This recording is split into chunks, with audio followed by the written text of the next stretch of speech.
Everyone, this is Sumit Kumar. I hope लोग बहुत अच्छा होंगे और बहुत अच्छा मैथमेटिक्स कर रहे होंगे। आज की वीडियो में हम लोग आईएसआई सीएमआई का क्वेश्चन डिस्कशन करेंगे। 2024 या 2023 का जो आया हुआ क्वेश्चन है मेरे सामने, ये किसी स्टूडेंट ने भेजा है और दिक्कत थी शायद उनको, तो इसी पर डिस्कशन कर लेते हैं हम लोग। ठीक है, ये जो क्वेश्चन है ये फील्ड थ्योरी से रिलेटेड है, वेक्टर स्पेस इसमें इन्वॉल्व है और एक्सटेंशन डायमेंशन सारी चीजें, एक बेसिक फील्ड थ्योरी का कॉन्सेप्ट और वेक्टर स्पेस का कॉन्सेप्ट दोनों को मिला के ये क्वेश्चन आया हुआ है।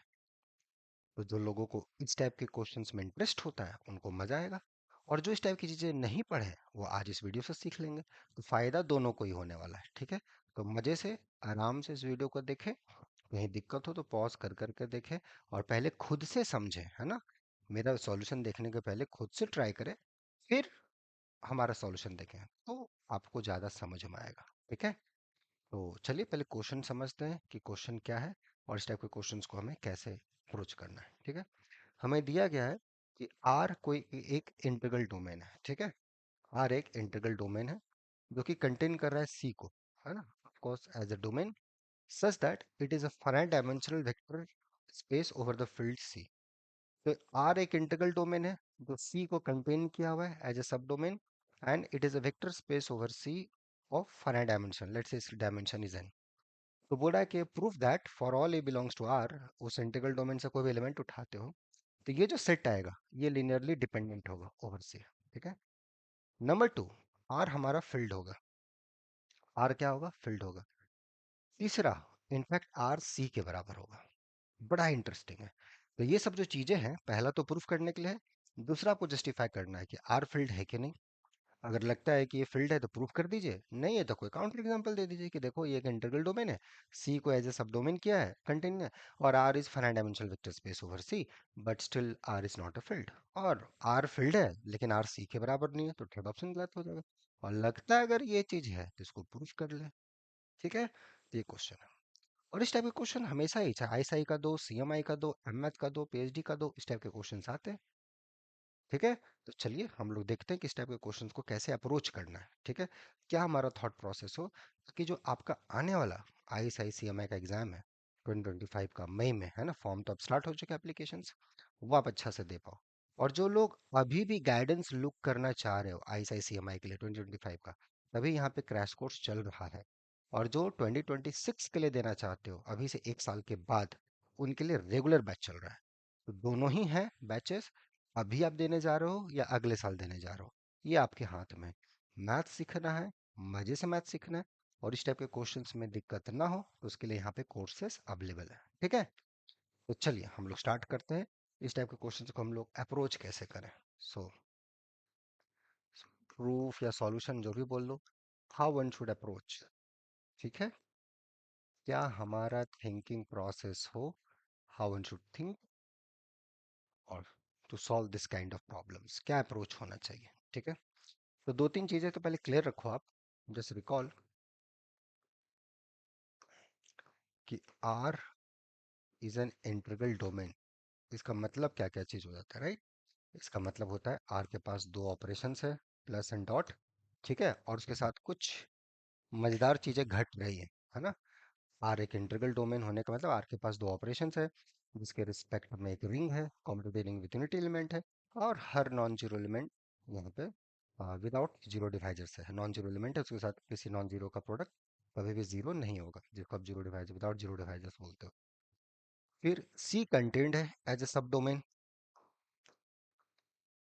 ठीक है, और ये आर, आर फील्ड है ना, आर ओवर सी, इसका डायमेंशन फाइनाइट है, ये गिवन है। ठीक है?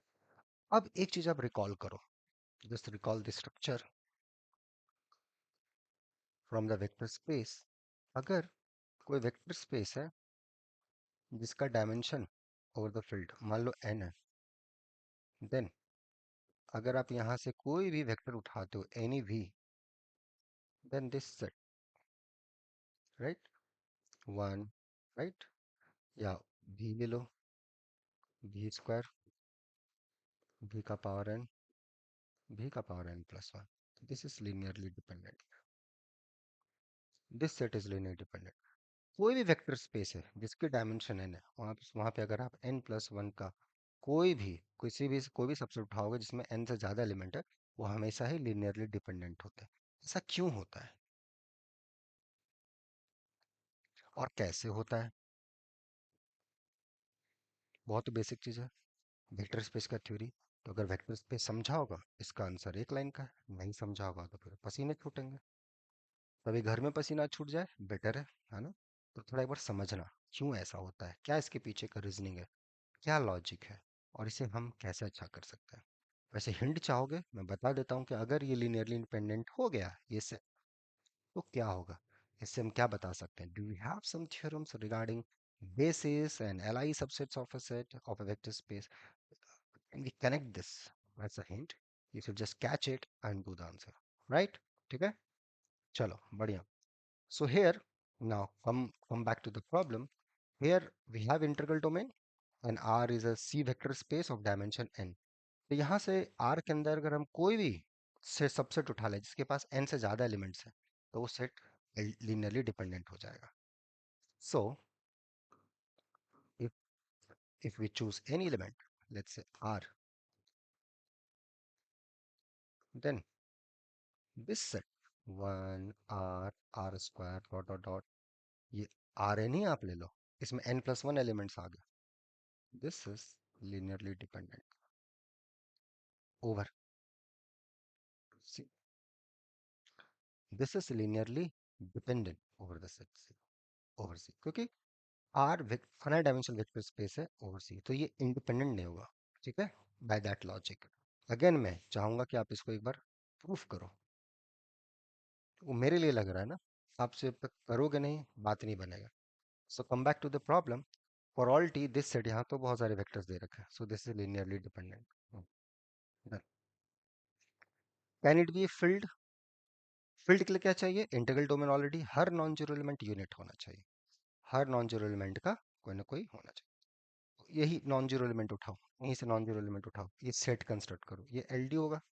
तो कोई ना कोई एक वेक्टर को पहले के लीनियर कॉम्बिनेशन में आप लिख सकते हो, you can express this, look at, है ना? तो आप जाओ लीनियर कॉम्बिनेशन में देखोगे, तो आप इंडिसेस पे जब काम करोगे, because one vector you can write as a linear combination preceding vector, तो जो कॉम्बिनेशन में जो जीरो कोफिशिएंट आ रहे हैं उसको हटा दो, उसको रखने तो मान के चलो कि विदाउट लॉसिनिटी सब नॉन जीरो है। और वहां से आप जब लाओगे एक साइड में, तो ए कॉमन होके something will come to one. So A time something with ring का element becomes one, and that is the definition for unit element, so a becomes unit, so every non-zero element is a field। ठीक है, so what I said, आप कोई भी non zero element उठाओ, I look at this set. ठीक है, ये set, this is linearly dependent, so one of the vector can be written as a linear combination of preceding ones, right? So आप and without लॉसिनिटी assume जो भी alpha है, alpha not है, ये सब नॉन जीरो है। तो जीरो है तो उसको हटा दो।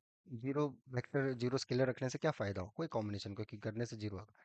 सो जब एक साइड आप लाओगे सारी चीजों को, तो एज्यूम कर लो या फिर लोग ले लो कि लार्जेस्ट इंडेक्स है ना, यहाँ से उठाओगे index as that A I is not equal to zero, that you can do the definitions wise, and from here you just claim it, A को समथिंग ला के just try to construct this constant one. ठीक है, सो ए is unit. यहाँ पे वो element B कौन सा होगा, with the help of this just find out. So A is unit, so every non zero element is unit, so this is a field. तो ये हमारा फील्ड हो गया। ठीक है, आर इक्वल टू सी, क्या ये आर सी के बराबर होगा? आर अगर सी के बराबर नहीं हुआ तो क्या होगा?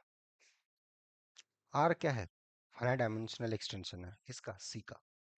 सी का क्या प्रॉपर्टीज होता है? कैन यू टेल मी, सी का क्या प्रॉपर्टीज होता है? सी एक एल्जेब्रिकली क्लोज फील्ड होता है। उसका अगर कोई आप एक्सटेंशन लेते हो, आर भी फील्ड निकल गया और उसका एक फाइनाइट एक्सटेंशन है, R must be equal to C. ठीक है, सी एल्जेब्रिकली क्लोज फील्ड है और इसका एक्सटेंशन आपने लिया है, ये भी एक फील्ड है, आपने प्रूफ किया। सो दिस इज एक्सटेंशन, सी का एक्सटेंशन, और ये एक्सटेंशन फाइनाइट है, एंड सी खुद एक एल्जेब्रिकली क्लोज फील्ड है। और जो भी फील्ड का फाइनाइट एक्सटेंशन लोगे ये अलजेब्रिक एक्सटेंशन हो जाता है। And if your base field है ना, अगर वो algebraically क्लोज्ड है, means every polynomial splits there, then it has no proper algebraic extension, so R must be equal to C.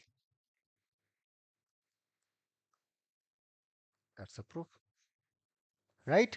देख रहे हो कितनी आसान आसान सी चीजें हैं, कितनी आसान, लेकिन जब चीजें आपकी क्लियर हो, नहीं रहेंगी तो दिक्कत होगा। ओके, ठीक है।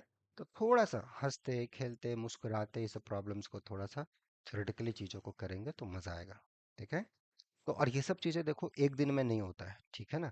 कोई मैजिक नहीं कि काला जादू मैंने आज कर दिया आप पे और सब हो गया आपके अंदर, सब मैथ का कीड़ा आ गया, नहीं ऐसा नहीं होता मैथमेटिक्स में।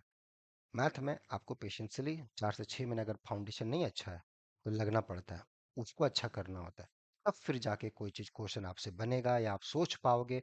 वो प्रोडक्टिविटी धीरे धीरे आती है, तुरंत मुश्किल होता है, नामुमकिन तो नहीं बोलूंगा, मुश्किल होता है। कुछ स्टूडेंट्स ऐसा कर लेते हैं जिनका पहले का मेहनत अच्छा है, लेकिन वो रेयर है।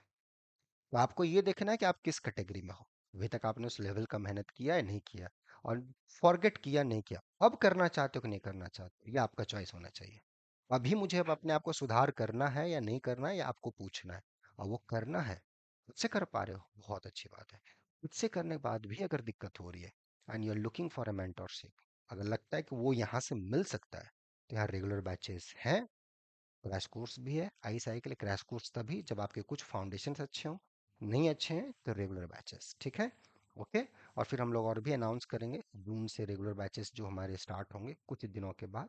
बट अभी भी स्टार्ट हुआ है 2 तारीख से, 2 मार्च से रेगुलर बैचेस, तो आप जुड़ सकते हो और मजे से मैथमेटिक्स कर सकते हो। उसके लिए बस अपने आप पे एक ये हौसला कि हाँ मेरे अंदर कुछ काबिलियत है, मैं कर सकती हूँ, राइट है ना, वो होना चाहिए अंदर में। देखिए आपको कोई नहीं रोक सकता है। ठीक है। तो चलिए आज के लिए इतना ही, नेक्स्ट वीडियोस में हम लोग फिर मिलेंगे। और जहां तक हाँ टिक मारने का बात रहा, कहाँ टिक मार, प्रूफ के साथ, जस्टिफिकेशन के साथ। ठीक है। फिर मिलते हैं हम लोग नेक्स्ट वीडियोस में। Till then enjoy the subject, take care, and if want to contact us just contact, mail ID दिख रहा होगा, noble forum 05 @gmail.com। ठीक है, मिलते हैं, टाटा बाय।